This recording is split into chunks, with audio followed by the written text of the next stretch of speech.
School में बिताए हर एक दिन आपको बाद में जब आप बड़े होंगे तब याद आएगा और बाद में आपको लगेगा कि वही दिन अच्छे थे।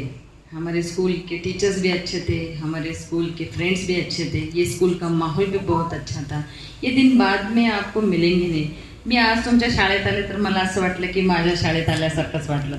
पण मी आज जर म्हटलं की मी आज जाऊन आमच्या जिल्हा परिषदच्या शाळेत, माझी शाळा सांगली जिल्ह्यात आहे, मी सांगलीची असल्यामुळं सांगली जिल्ह्यात माझी शाळा आहे. मला जर आज वाटलं की मी सांगलीतल्या माझ्या शाळेत परत जाऊन बसावं आणि थोडंसं माझ्या शिक्षकांना भेटावं आणि त्यांच्याकडून एखादा लेसन मी त्यांच्याकडून लर्न करून घ्यावं, तर ते मला शक्य आहे का? नाही.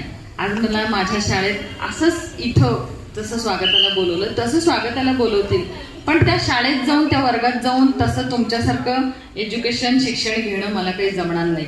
ते माझ्या आयुष्यातलं सगळं आता काय झालं, पाठीमागं पडले. मी आता खूप पुढं आले. तसं तुम्हालाही खूप पुढं जायचंय, खूप मोठं व्हायचंय. म्हणून मोठं व्हायचंय म्हणजे काय करायचंय, सगळ्यांनी काही आमच्यासारख्या परीक्षा देऊन इथे यायचंय असं नाहीये. म्हणजे मला असं वाटतंय की जेवढी इथं कितवीपर्यंत शाळा आहे सर? 7th पर्यंत आहे.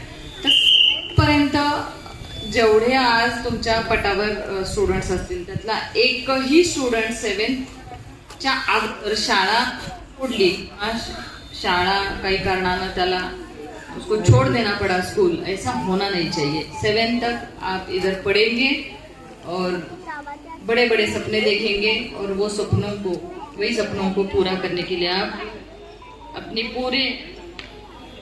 काय म्हणतो आपण म्हणजे पूरी कोशिश करेंगे.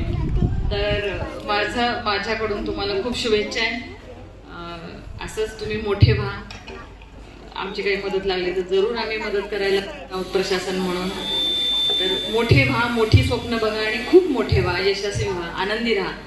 आणि एवढ्या शुभेच्छा देते आणि थांबते. थँक्यू.